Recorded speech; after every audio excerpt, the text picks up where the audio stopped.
Hello, welcome to the lesson video for lesson 5.03, the Clinton years. And this lesson covers pages 930 to 934 in the only textbook known to history to have passed a trade deal with the United States, Mexico, and Canada that would be greatly criticized in future years. All right, and that's the American Odyssey, our textbook. And our goals for today, we want to identify the candidates and the key issues in the 1992 election. We also want to describe President Clinton's domestic agenda. And lastly, explain the arguments for and against NAFTA and free trade. Okay, so those are our goals for today. Before we get started, I just want to let it be known that this is me with Chelsea Clinton. This is the daughter of Bill Clinton, former President Bill Clinton. So she used to be the first daughter. We're old friends. We hang out from time to time. So I just wanted to throw that out there. Just kidding. I saw her at a speech. She came to my university when I went there. So that's where I got this picture. And I encourage you. She was campaigning for her mom at the time. Her mom was running for president. This was in 2000, and I guess it would have been 2007. She was running for the Democratic nomination for president. She lost out in that race to future President Barack Obama. But that year, for some reason, Ohio was really big, and especially my small town in Ohio was really big for presidential candidates because Chelsea Clinton came to my university and gave a speech in promotion of her mother. John McCain, who was the Republican nominee for president, came through, kind of a quick drive-through. He stopped at a local business, kind of gave a short speech, and I was able to attend both of those events live. And so it's really neat. So I would encourage you, if you're ever, Ohio tends to get a lot of candidates coming through during election years or cycles. So I'd encourage you, if somebody comes too close to your town and to give a speech or whatever, to attend those, whether they are somebody you would support or not support. It's just kind of neat to be there and kind of see the process and hear them speak. So as I said, I was able to see both somebody speaking for one of the Democratic candidates, and I was able to see the actual Republican candidate, both in my small town. So it was a pretty neat election cycle for me here. Okay, so we talked about how George H.W. Bush is the president going into the 1990s, right? He's elected in the 1988 election. He was Reagan's vice president. And basically, he is elected in a landslide because people, for the most part, liked Reagan, and they saw him as a continuation of Reagan.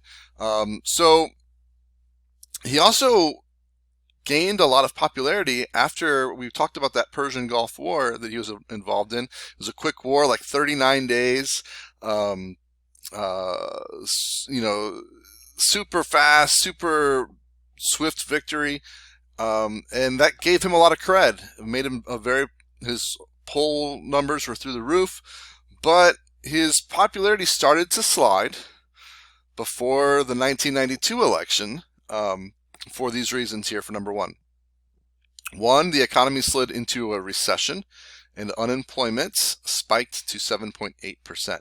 So unemployment was at 5.9% when he first took office, and then so it jumped up to almost 8%. By the 1992 election.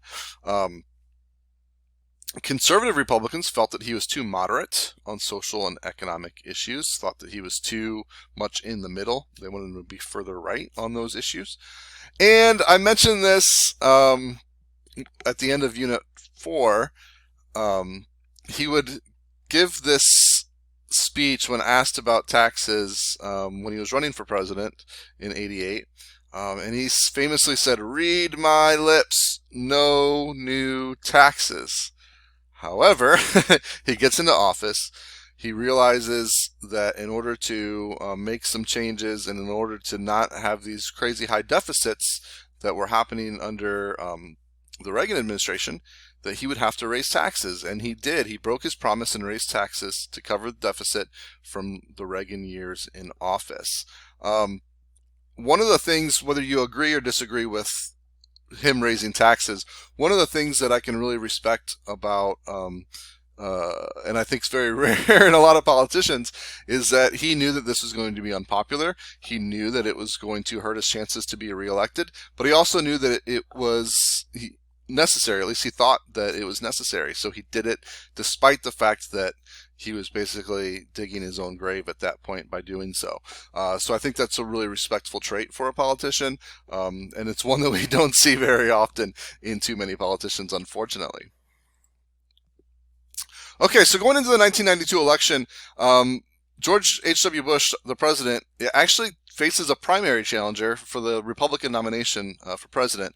That would come in the form of this guy here. His name is Pat Buchanan.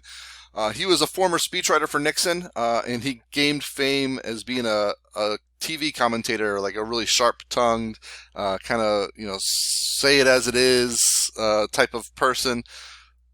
He became known as a defender for family values and promised to put America first. And Buchanan blasted Bush for for raising those taxes that I just mentioned. Excuse me. Now, Bush would go on to win the Republican nomination, but this primary battle kind of weakened him a bit within his own party. And we talked about that before with Carter. Carter faced a primary challenger from the Democratic Party. Ted Kennedy ran against him. Carter would win the nomination, but again, that primary challenge weakened him. So same thing happened here with Bush. Now, on the Democratic side, kind of a relatively unknown politician, at least on the world stage or on the national stage, came and ended up winning the Democratic nomination for president. And his name was William Jefferson Clinton. He was the governor of Arkansas, the son of a young widow from the little town of Hope, Arkansas, and they used his campaign used that he was from this town called Hope. They called him the boy from Hope. They kind of used that as a campaign, as a marketing tool for him.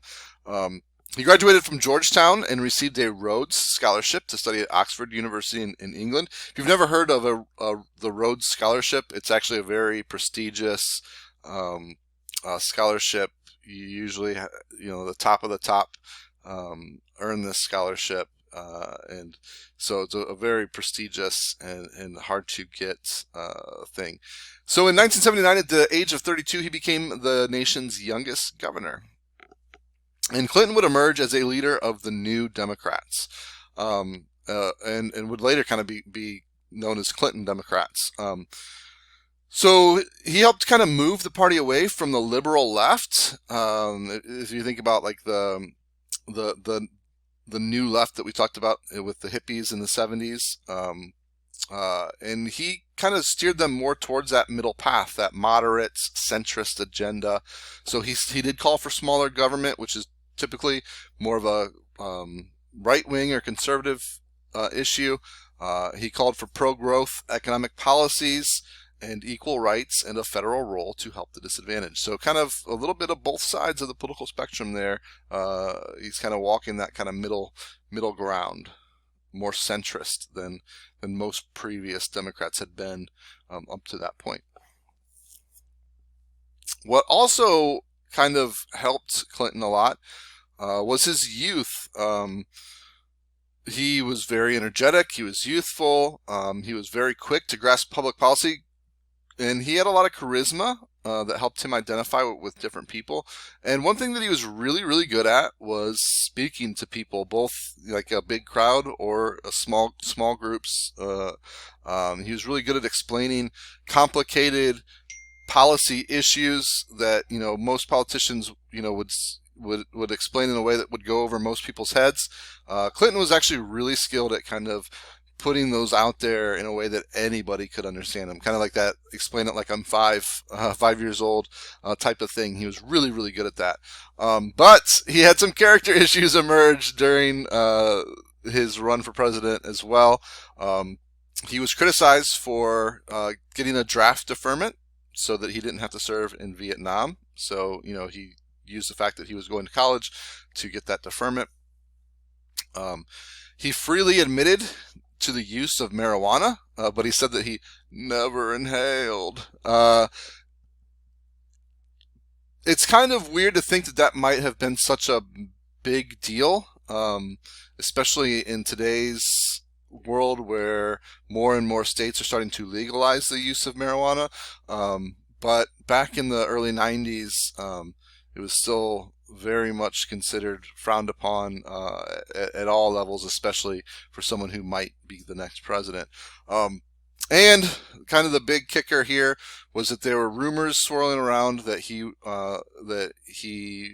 had infidelity during his marriage to his wife Hillary Clinton, and they went on 60 Minutes, which is a popular news show, and he acknowledged that he had caused pain in his marriage. So you can see here that that was that interview there with he and his wife Hillary. Here, this is MTV back in the early 90s was kind of like what for a politician to go on MTV back in this day was weird. MTV was considered something that young people watched. Anywhere in the range of probably their key demographic was anywhere from like 13 years old to maybe like 25 years old, kind of that range there.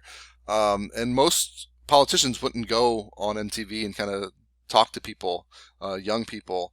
And Clinton did that, and that kind of changed the mold, and he really appealed to young people, and that was a big part of him kind of gaining confidence and gaining the votes of a lot of young people. Again, Clinton appealed to young voters by making appearances on MTV and playing saxophone on the Arsenio Hall show. Now, if we were having this Class Connect live, I would play a video of him playing the saxophone on the Arsenio Hall show. Again, the Arsenio Hall show was not a typical destination for a politician to a venue to go. It was more, again, of a younger audience. So he kind of got that quote-unquote hip factor for doing those things. And again, that really appealed to young voters. I'll throw in the announcements today this video of him playing the saxophone on the Arsenio Hall show. And the 1992 election was really interesting because there was a major third-party candidate. Now, we've had third-party candidates in the past in almost all elections. There's always other people than the Democratic nominee and the Republican nominee. But this guy here, Ross Perot, would get more votes than any third-party person ever in this election. So, third-party candidates mounted strong challenges in several presidential races after World War II. But however, most successful was H. Ross Perot, this guy here. He was a Texas billionaire who made his fortune in computer data processing systems. He was admired by many for organizing the rescue of 2 of his employees from Iran in 1979. And he was known for his blunt and colorful language. If you've ever heard of the comedian Dana Carvey, he's famous for having been Garth in Wayne's World and done a lot of other stuff. But he did an amazing Ross Perot impersonation because when they had the debates in this election, it was like Bill Clinton on one side, George H.W. Bush on the other side, and Ross Perot in the middle. And most of the questions went to Clinton and Bush, and they got most of the time to speak, and Ross Perot was kind of just stuck there in the middle, trying to get a word in, and Dana Carvey has this great impersonation of him where he's just like, can I finish? Can I finish? Can I finish? Can I finish? Can I finish? So if you ever see anything like that, it's really, really funny. Out of context, probably not that funny the way I just did it, but I digress. Anyway, Ross Perot focused on the economic fears of the nation and promised to get under the hood and fix it. That's my Ross Perot impersonation. He ended up taking 19% of the popular vote. 19%. That might not seem like a big percentage, but that's a huge percentage. Most third-party candidates would be lucky to get 2% of the vote. 19% is a ton. So it kind of showed how unhappy voters were with the two major parties, that they were looking at this candidate as kind of a viable alternative to um, the major Republican and Democratic candidates. So what was the outcome of the 1992 election?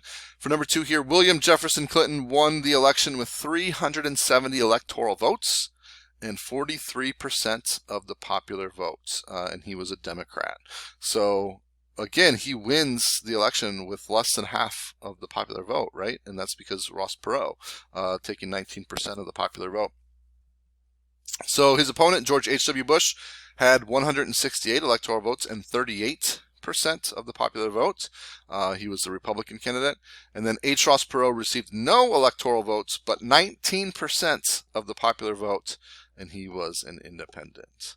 And so you can see here, this is the inauguration. Bill Clinton, his wife Hillary, and then that's my best friend Chelsea Clinton right here off to the side. Here's the election map for that election. Obviously electoral-wise, 370 to 168, pretty clear electoral victory for Clinton. All these states in blue are the ones that he would have won. The states in red, the ones that Bush won. Popular vote-wise, almost 45 million votes to almost 39 million votes for Bush.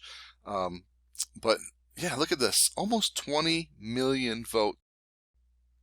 All right, I accidentally got cut off there somehow, but I was in the process of saying almost 20 million votes for Ross Perot. Again, I can't stress enough how big of a number that is for a third-party candidate. There was some talk that, and a lot of the people in the George H.W. Bush camp would go on to kind of blame Perot for Bush having lost this election, thinking that Perot had stolen voters mostly from him. But there was actually exit polling data done, and an exit poll is, it's an inexact science, any polling is, but basically what they do is they poll people across the country as after they have voted, like as they leave after having voted, and they ask who you voted for and why, and all these other questions. And it was almost 50-50 people that voted for Perot who normally would have either voted Democrat or normally would have voted Republican.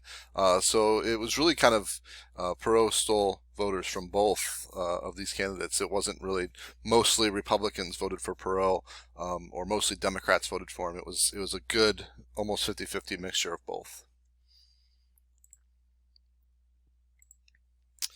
So some of the key issues during that campaign, for number 3 here, one was the economy. That's always going to be an issue during the campaign. Just get used to it. You're going to hear about it every 4 years that there's a presidential election. The economy is going to be a big issue.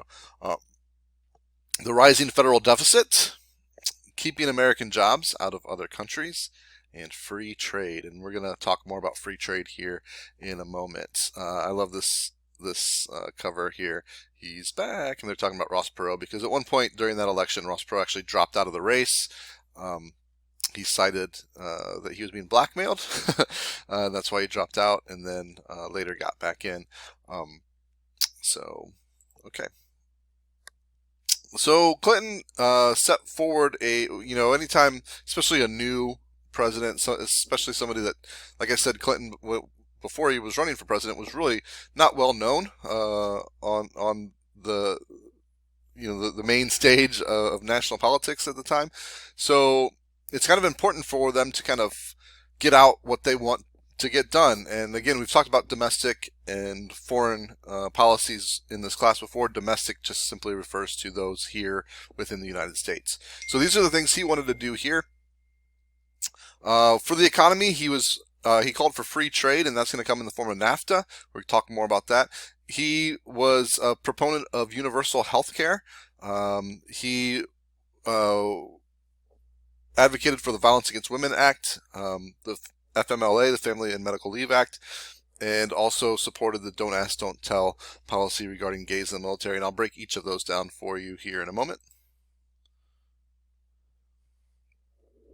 So when it comes to the economy and free trade for number 4, what free trade is when countries allow goods from other countries to be sold without imposing duties or taxes on imports or exports. So, for example, if say Canada wants to sell us maple syrup, when if it's free trade, they can import it into our country for no extra fee.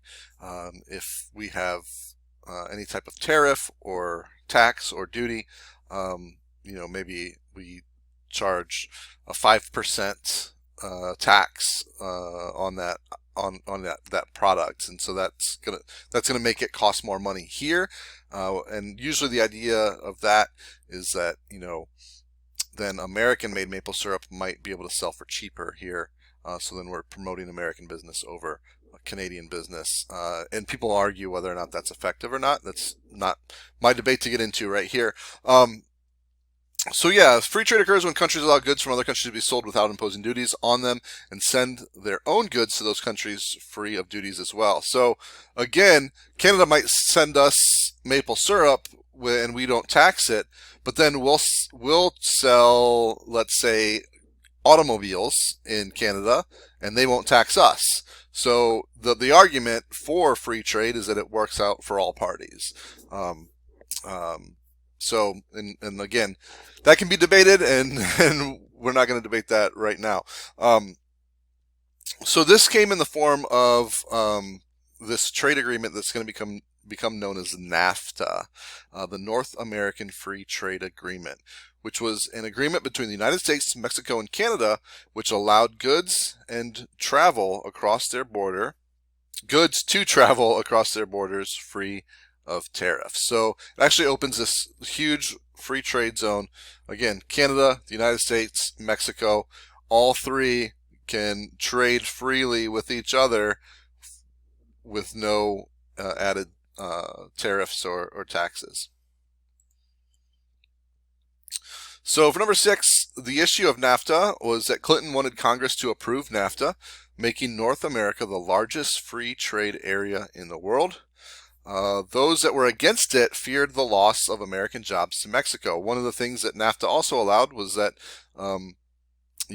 say an American manufacturer that makes car parts could up and move its operations into Mexico, where they have cheaper labor and less environmental regulations, so it's cheaper for them to make those products, and then they could sell it back here into the United States with no extra charge because there's no tariffs or taxes on them. So it's kind of the big anti-NAFTA movement was saying we're going to lose a lot of American manufacturing jobs to Mexico as a result of this trade deal.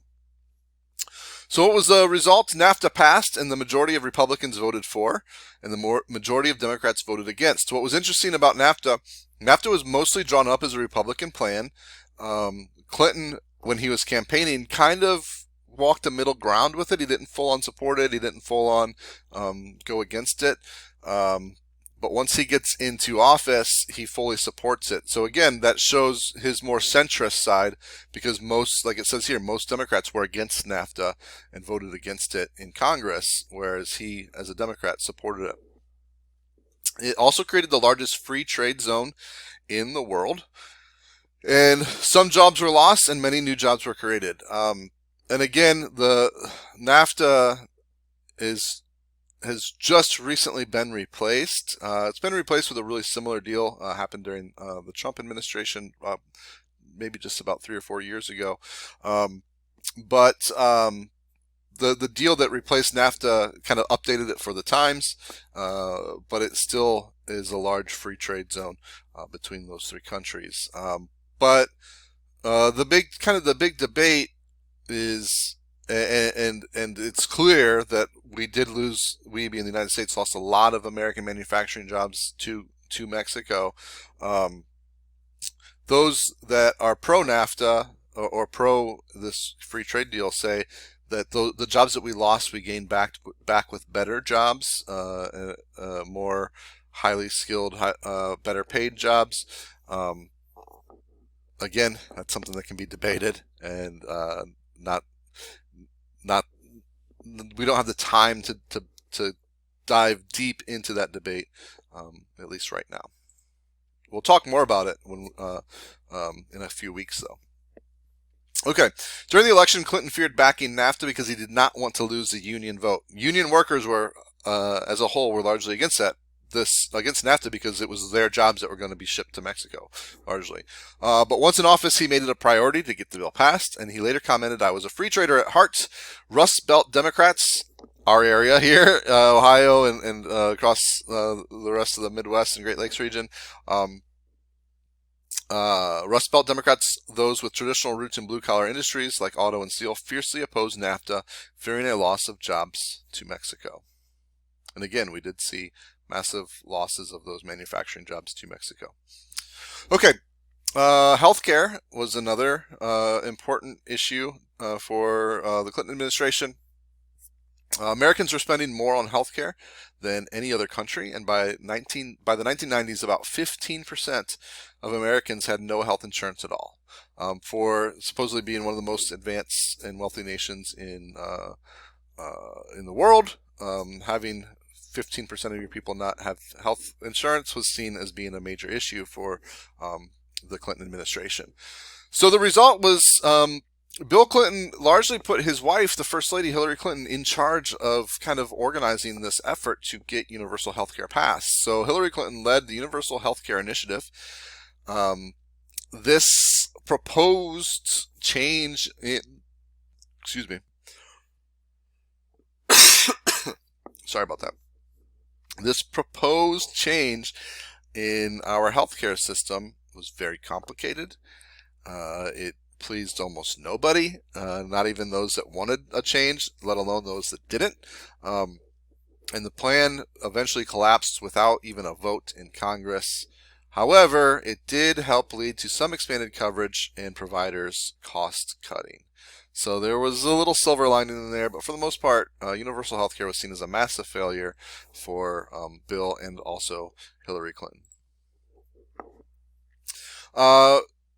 President Clinton also pushed for legislation to address the challenges faced by women. And as a result, Congress passed the Violence Against Women Act, which set up programs to prevent domestic violence and to aid women who were victims of violence, and barriers to women's equality in the workplace had also lowered. Interesting fact about the Clinton years. So he would, spoiler alert, he would be reelected and serve 2 full terms in office. And during his administration, now this might be different now. So this was up until his administration, but up to that point, he had appointed the largest number of women to that date to key positions in Washington, including Secretary of State Madeleine Albright, that's her here, and Secretary of Health and Human Services Donna Shalala. Just this week, I think, a couple days ago, former Secretary of State Madeleine Albright just passed away. So she was the first woman Secretary of State, which was a pretty massive deal at the time. We've had women Secretary of State since her, but she being the first, kind of that trailblazer. The number of women in Congress more than doubled during the Clinton years, and Hillary Clinton's roles as a key presidential advisor symbolized women's new claim on positions of power. There was a kind of a popular kind of running joke, or I don't necessarily know if it was a joke, but that Hillary Clinton was actually the one calling all the shots, and that Bill Clinton was just kind of like the puppet president, but Hillary Clinton was really the one that was in charge. No, it was, again, kind of, that was more of a running thought. It wasn't not necessarily something that was true, but she was very influential on her husband's administration, and was kind of more than the traditional first lady. She was involved in all aspects of the presidency as a key advisor to her husband. So with family, Clinton's administration recognized the dual pressures of work and family, and as a result, supported the Family and Medical Leave Act, better known as FMLA. This allowed 12 weeks of unpaid leave to the parents of newborn babies or to employees caring for a sick relative, with the guarantee of being able to return to the same job or an equal job. So basically, under FMLA, say you have you work a job and they don't give parental leave when you have a kid, right? You can use FMLA for up to 12 weeks. It's the only issue is it's unpaid, but under FMLA you're guaranteed to be able to come back to that job, or at least an equal job, when you do return. Also, again, if you're caring for a sick relative or some other issues, that you're able to use FMLA for as well. Gays in the military became a hot button issue in the 1990s. There had previously been a policy that if you were gay, and that you weren't allowed to be in the military, and they could flat out ask you during the recruitment process, are you gay? And if you said yes, you wouldn't be allowed to join the military. Or if you had already been in the military and it became known that you were gay, you would get kicked out of the military. So Clinton made a campaign promise to end official policy against gay men and women serving in the armed forces. Many in Congress and many military leaders did not like that, he came out for that. And the policy we got as a result kind of became known as Don't Ask, Don't Tell. So basically, under this policy, the military would not ask recruits, they weren't allowed to, about their sexual orientation, and the results were to keep the matter private. So basically, if you were gay and you wanted to serve in the military, basically you could, but you couldn't do so openly.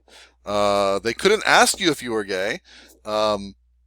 So that was, I guess, a step in the right direction from previous policy, but you couldn't be openly gay in the military still. You could still be kicked out of. So say you were recruited, you're gay, nobody knows about it, nobody asked you about it, you didn't tell anybody about it, then you end up being in the military for 5, 6, 7 years, whatever, and it becomes known to those in charge that you are gay, you could still be discharged from the military. So this was seen as a policy that was kind of like this weird middle ground policy that nobody was really satisfied with. Was it better than what was there before?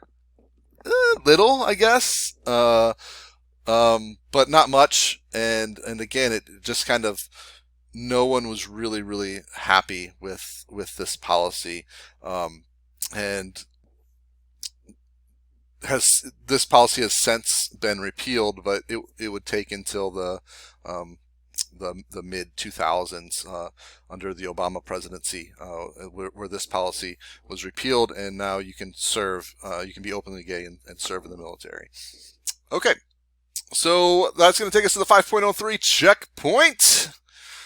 What was the main purpose of NAFTA, the North American Free Trade Agreement? Was it to reduce unemployment in the U.S., to encourage immigration to the United States from Latin America, to promote free trade among Canada, Mexico, and the United States, or to create a trading partnership with the European Union? Think about it. Lock in your results. Is that your final answer? And yes, the correct answer is to promote free trade among Canada, Mexico, and the United States. What was the main goal of Clinton's plan to reform the healthcare system? Was it health insurance for every American, increase profits for hospitals, loans for students in medical school, or free healthcare for the elderly? Think about it. Pause this video until you've come up with your response. Welcome back from being paused. If you chose health insurance for every American as your answer, that is correct. So that was the goal. However, it was not achieved. That was what they wanted to do, but that is not what they were able to do. All right. That is our lesson for 5.03. Have a great rest of your day.